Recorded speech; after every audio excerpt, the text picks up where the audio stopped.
68. 저는 다시 두근거렸습니다. 평생을 남의 손만 잡아주며 살았습니다. 그렇게 살다 보면 어느 순간 자신이 여자라는 사실조차 잊게 됩니다. 그런데 그 남자가 나타났습니다.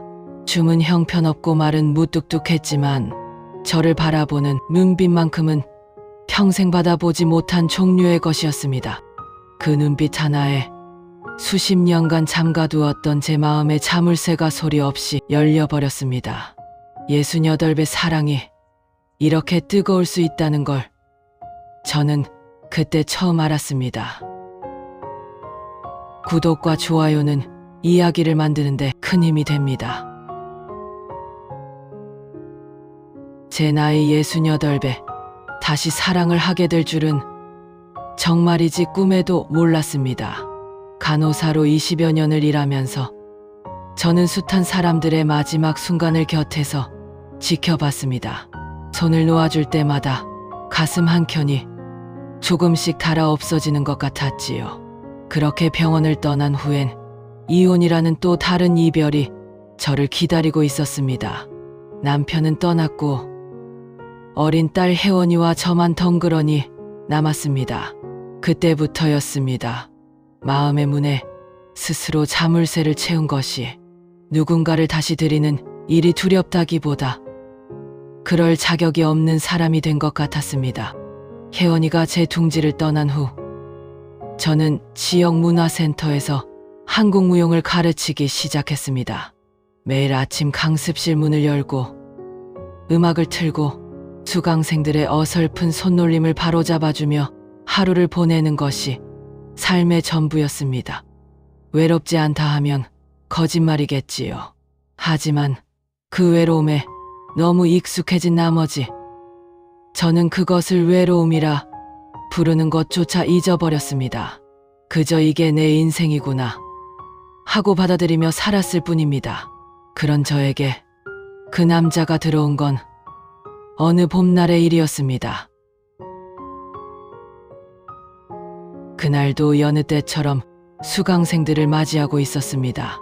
10명 남짓한 어르신들이 삼삼오오 들어오시는 가운데 마지막으로 문을 밀고 들어온 사람이 있었습니다. 키가 훤칠하고 어깨가 넓었습니다. 백발이었지만 등이 굽지 않았고 짙은 눈썹 아래 눈이 유독 선하게 생긴 노인이었습니다. 무용 강습실과는 영 어울리지 않는 바다 냄새가 날 것 같은 인상이었는데 알고 보니 정말로 바다 사람이었습니다. 수십 년을 원양어선 선장으로 살다 무트로 올라온 이봉수. 그게 그 남자의 이름이었습니다. 그런데 이분이 춤을 어찌나 못 추시는지요. 오른발을 내밀어야 할 때 왼발이 나가고 팔을 들어 올려야 할 때 고개를 드시고 박자와는 처음부터 끝까지 완전히 딴 세상에 계셨습니다. 수강생들이 뒤에서 피식피식 웃었고 저도 입술 안쪽을 지그시 깨물어야 했습니다. 그런데 정작 본인은 조금도 부끄러운 기색이 없었습니다. 틀려도 당당했고 틀리고 나서도 씩씩하게 다시 시작했습니다. 수업이 끝나고 그 남자가 나가다 말고 슬쩍 돌아보더니 수고했다는 짧은 인사를 건넸습니다. 무뚝뚝한 한마디였는데 이상하게도 그 인사가 하루 종일 귓가에 맴돌았습니다. 이유는 저도 몰랐습니다. 봉수 씨는 그 후로도 빠지지 않고 수업에 나왔습니다. 솔직히 처음엔 한두 번 오다 그만두실 줄 알았습니다. 그 나이에 한국 무용이라니, 게다가 몸이 그렇게까지 굳어 있으시니 오래 버티기 쉽지 않을 거라 생각했습니다. 그런데 웬걸요. 비가 와도 바람이 불어도 어김없이 강습실 문을 밀고 들어오셨습니다. 춤 실력이 나아지는 속도는 더뎠지만 출석만큼은 누구보다 성실했습니다. 수강생들 사이를 돌며 자세를 교정하다가 봉수 씨 앞에 서면 그분은 언제나 저를 똑바로 바라봤습니다. 눈을 피하지 않는 그 눈빛이 처음엔 고집센 사람의 특성이라 생각했습니다. 그런데 날이 쌓이면서 그 눈빛이 제 안에 무언가를 건드리고 있다는 걸 느끼기 시작했습니다. 오랫동안 닫아두었던 창문 틈으로 바람이 스며드는 것 같은 그런 느낌이었습니다. 어느 날 손목 자세를 잡아드리려고 그분의 손을 살짝 건드렸는데 그 손이 얼마나 크고 투박한지 모릅니다. 거친 파도를 수십 년 버텨온 손이었습니다. 그 손이 제 손 위에 잠깐 겹쳐지는 순간 저는 아무렇지 않은 척 항의를 계속했지만 심장이 한 박자 어긋나게 뛰었다는 건 저 혼자만 알았습니다.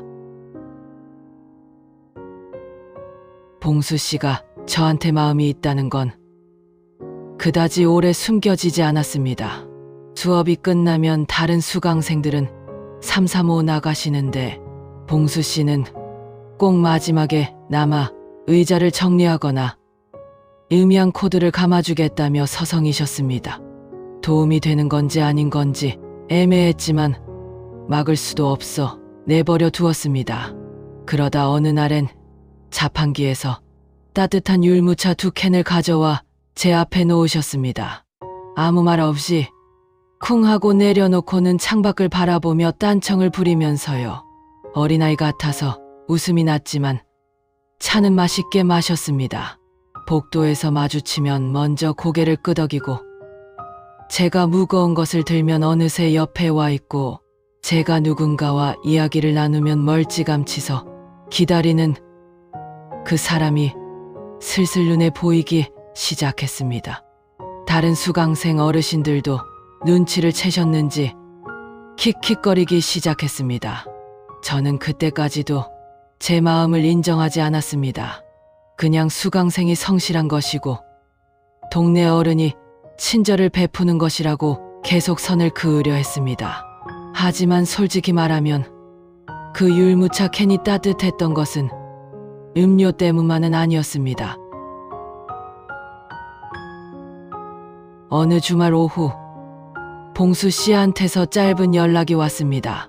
회를 좀 떴는데 혼자 먹기 아깝다는 그 짧고 투박한 문자 한 줄이었습니다. 거절할 이유가 없었다고 하면 거짓말이겠지요. 분명히 이유는 있었습니다.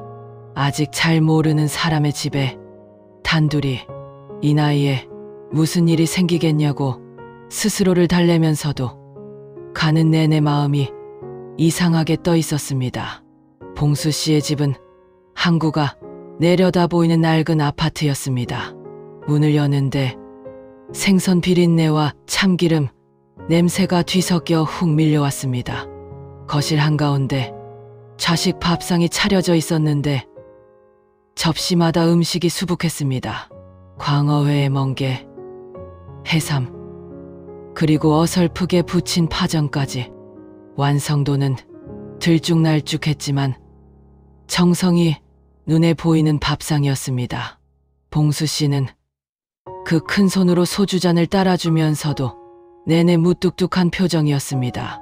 그런데 제가 회 한 점을 집어 마시다고 했을 때 그 선한 눈가에 아주 잠깐 기쁨이 스쳐 지나갔습니다. 그걸 제가 봐버렸습니다.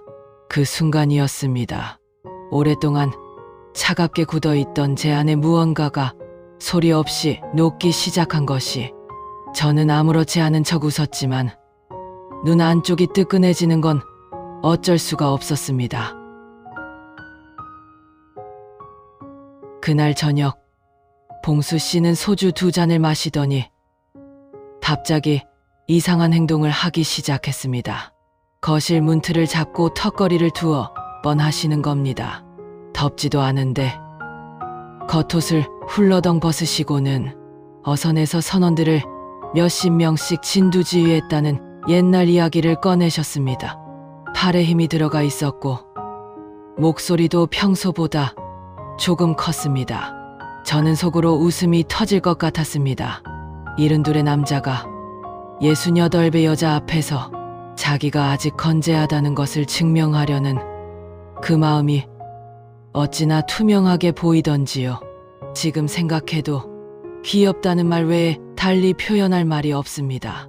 그 우스운 허세 뒤에 숨어있는 감정을 저는 알 것 같았습니다. 이 사람도 무너지는 것이 두려운 겁니다. 나이가 들면서 몸이 예전 같지 않다는 것을, 혼자 사는 저녁이 얼마나 긴지를, 누군가에게 기대고 싶다는 마음과 기대면 안 된다는 자존심이 어떻게 싸우는지를 저도 너무나 잘 아는 것들이었습니다.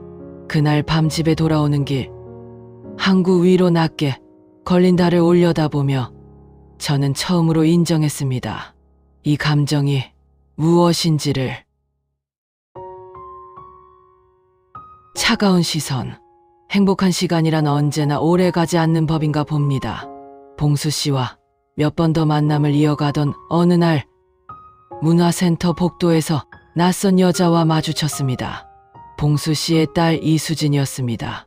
중학교 교사답게 단정하고 반듯한 인상이었지만 저를 보는 눈빛은 냉랭했습니다. 인사를 건네자 짧게 받아쳤고 아버지와 이야기가 있다며 봉수 씨를 데리고 나갔습니다. 그날 이후 봉수 씨의 연락이 며칠간 뜸해졌습니다. 그리고 얼마 후 수진 씨가 저를 직접 찾아왔습니다. 카페 한켠에 마주 앉은 그녀는 돌려 말하지 않았습니다. 아버지 재산이 적지 않고 아버지가 외로움을 잘 타는 분이라는 것도 안다고. 그러나 그 외로움을 이용하려는 사람은 가만두지 않겠다고 또렷하고 낮은 목소리로 말했습니다. 가슴이 쿵 내려앉았습니다. 화가 나는 것인지 서러운 것인지 분간이 되지 않았습니다. 평생 한 번도 누구의 것을 탐낸 적 없이 간호사로, 이혼녀로, 홀어머니로 오로지 제 힘으로만 살아온 세월이었는데 그 말 한마디가 그 세월 전부를 부정하는 것처럼 느껴졌습니다. 저는 아무 말도 하지 않고 자리에서 일어났습니다. 돌아오는 길 내내 눈물이 멈추지 않았습니다. 그날 이후 저는 결심을 했습니다. 그냥 없던 일로 하자고. 봉수 씨의 연락에 짧게만 답하고 수업 이외의 자리는 만들지 않았습니다. 수업에서 마주쳐도 다른 수강생을 대하듯 거리를 유지하려 했었습니다. 봉수 씨는 눈치를 채셨는지 말없이 그 거리를 받아들이는 것처럼 보였습니다. 밤이 되면 괜찮다고 생각했습니다. 이게 맞는 거라고. 이 나이에 뭘 바라겠냐고. 조용히 사는 게 맞는 거라고 스스로를 다독였습니다. 그런데 이상하게도 봉수 씨가 앉던 자리가 자꾸 눈에 들어왔습니다. 율무차를 소리 없이 내려놓던 그 손이 해산물을 한가득 차려놓고 딴청을 피우던 그 눈빛이 문틀에 매달려 허세를 부리던 그 투박한 등이 자꾸만 떠올랐습니다. 딸 혜원이가 전화를 했습니다. 목소리가 왜 그러냐고. 저는 아무것도 아니라고 했습니다. 그런데 전화를 끊고 멍하니 앉아 있다가 문득 이런 생각이 들었습니다. 나는 지금 또 혼자가 되는 것을 스스로 선택하고 있는 게 아닌가. 두려워서, 상처받기 싫어서 스스로 문을 닫아버리고 있는 게 아닌가. 그 생각이 드는 순간 마음 한구석이 쓰리게 아팠습니다. 그러던 어느 이른 아침이었습니다. 문화센터에 일찍 나와 강습실 문을 열려는데 문 앞에 작은 종이 봉투 하나가 놓여 있었습니다. 안에는 말린 미역 한 뭉치와 쪽지 한 장이 있었습니다. 볼펜으로 꾹꾹 눌러 쓴 글씨로 몸에 좋다고 써 있었습니다. 그게 전부였습니다. 이름도 없었습니다. 하지만 누가 두고 간 건지 모를 수가 없었습니다. 그 미역 봉투를 들고 한참을 서 있었습니다. 황당하기도 하고 웃기기도 하고 그러면서도 이상하게 코끝이 찡해졌습니다. 연애 편지도 꽃도 달콤한 말도 아닌 그냥 미역 한 뭉치. 그런데 그 미역 한 뭉치가 그 어떤 화려한 선물보다 가슴 깊이 박혔습니다. 그날 수업 시간 봉수 씨는 여전히 무뚝뚝했습니다. 제 눈을 피하지도 뭔가를 바라는 표정도 아니었습니다. 그냥 자기 자리에서 자기 방식으로 거기 있었습니다. 저는 그때 알았습니다. 이 사람은 저를 설득하거나 달래려 하지 않는다는 것을, 그냥 사라지지 않는 것으로 자기 마음을 전하고 있다는 것을. 그 사실이 수진 씨의 차가운 말보다 훨씬 더 강하게 제 마음을 흔들었습니다. 봉수 씨를 다시 만나기로 했습니다. 제가 먼저 연락을 했습니다. 우리는 항구 근처 산책로를 나란히 걸었습니다. 별말이 없었습니다. 파도 소리와 바람 소리만 우리 사이를 채웠습니다. 그런데 그 침묵이 어색하지 않았습니다. 오랫동안 혼자였던 사람끼리만 나눌 수 있는 그런 종류의 침묵이었습니다. 걷다가 봉수 씨가 제 쪽으로 손을 뻗었습니다. 잡을지 말지를 묻지도 않고 그냥 자연스럽게 제 손 옆에 자신의 손을 갖다 댔습니다. 저도 피하지 않았습니다. 그 크고 거친 손이 제 손을 감쌌을 때 저는 오랫동안 잊고 있던 감각을 다시 떠올렸습니다. 누군가의 온기가 이렇게 다른 사람의 피부를 타고 전해질 수 있다는 것을, 손 하나가 이렇게 사람을 안심시킬 수 있다는 것을. 68이지만 제 몸은 기억하고 있었습니다. 이 온기가 그리웠다는 것을, 누군가의 손이 내 손을 잡는다는 것이 말 한마디보다 훨씬 더 많은 것을 이야기한다는 것을. 항구 위로 지는 해가 유난히 붉었습니다. 봉수 씨와 저는 그 비다 아래 오래 서 있었습니다. 그날 밤 저는 오랜만에 편안하게 잠이 들었습니다. 그러나 세상은 그렇게 쉽게 저를 가만두지 않았습니다.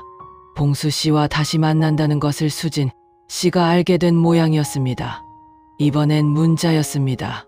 아버지 주변을 맴돌지 말라는 짧고 단호한 문자가 왔고, 며칠 후엔 봉수 씨 아파트 앞에서 마주쳤는데 수진 씨는 주변 사람들이 들을 만한 목소리로 말했습니다. 노인네 꼬셔서 뭘 얻으려 하냐고. 그 자리에서 저는 굳어버렸습니다. 봉수 씨가 수진 씨의 팔을 잡아 끌며 자리를 정리했지만 이미 그 말은 공기 중에 퍼진 뒤였습니다. 지나가던 사람들의 시선이 느껴졌습니다. 몸이 달아올랐습니다. 걸어가면서 저는 속으로 생각했습니다. 내가 무엇 때문에 이런 말을 들어야 하는가? 이 나이에 이 상처를 또 받아야 하는가? 그날 밤 혜원이가 찾아왔습니다. 아무 말 없이 옆에 앉아 제 손을 잡아주었습니다. 혜원이는 어렸을 때부터 그랬습니다. 엄마의 눈빛만 보고도 무엇이 필요한지 알아차리는 아이였습니다. 그 아이는 엄마가 행복하면 자기도 행복하다고 조용하고 단단한 목소리로 말해주었습니다. 그 말에 저는 비로소 소리 내어 울었습니다. 이튿날 봉수 씨가 찾아왔습니다. 초인종 소리에 문을 열었을 때 봉수 씨는 현관 앞에 서서 저를 바라봤습니다. 잠시 그렇게 서로를 바라보다가 봉수 씨가 천천히 입을 열었습니다. 딸한테 잘못이 있다면서 수진이가 나중에 직접 사과할 거라고. 그런데 정작 자기가 하고 싶은 말은 따로 있다고 했습니다. 바다에서 50년을 살았는데 파도가 두려웠던 적은 없었다고. 그런데 지금 이 순간이 제일 떨린다고. 이 나이에 이런 말을 하는 게 웃기다는 걸 아는데 그래도 안 하면 나중에 후회할 것 같다고. 자기는 미란 씨가 좋다고. 수업 때 처음 눈이 마주친 그날부터 율무차를 내려놓고 딴청을 피우던 그때부터 계속 좋았다고. 그 말을 듣는 순간 웃음이 났습니다. 눈물도 났습니다. 둘이 동시에 났습니다. 70 넘은 남자가 현관 앞에 서서 세상에서 제일 어색한 표정으로 고백을 하고 있었습니다. 화려하지도 매끄럽지도 않은 고백이었지만 그 어떤 말보다 진심이 느껴졌습니다. 저는 문을 좀 더 열었습니다. 그 사람이 들어올 수 있도록 봉수 씨와 나란히 아침을 맞이한 날이 있었습니다. 특별한 일이 있었던 건 아닙니다. 봉수 씨 집에서 늦게까지 이야기를 나누다 잠이 든 것인데 새벽녘에 눈을 떴을 때 창으로 들어오는 빛이 유난히 맑았습니다. 봉수 씨는 옆에서 조용히 숨을 고르며 자고 있었습니다. 그 얼굴을 한참 바라봤습니다. 세월의 흔적이 깊이 새겨진 얼굴이었지만 잠든 표정은 참 평화로웠습니다. 이 사람 옆에 있으면 제가 여자라는 것을 다시 느끼게 됩니다. 오랫동안 스스로를 어머니로, 강사로, 누군가의 보호자로만 여기며 살았는데 봉수 씨 앞에서는 여자 윤미란으로 존재하는 것 같았습니다. 누군가의 체온이 가까이 있다는 것, 그 사람의 숨소리가 들린다는 것이 이렇게 안도가 될 수 있다는 것을 이 나이에 다시 배웠습니다. 저는 조용히 일어나 부엌에서 밥을 지었습니다. 두 사람 몫의 밥을 짓는 일이 그것도 아주 오랜만이었습니다. 쌀을 씻으며 저는 가만히 웃었습니다. 부끄럽지 않았습니다. 오히려 가슴 깊은 곳이 오랜만에 따뜻했습니다. 며칠 후 수진 씨가 찾아왔습니다. 이번엔 달랐습니다. 문 앞에 선 그녀는 아까보다 훨씬 작아 보였습니다. 단정하게 차려입었지만 눈이 붉었습니다. 그녀는 들어오자마자 고개를 숙였습니다.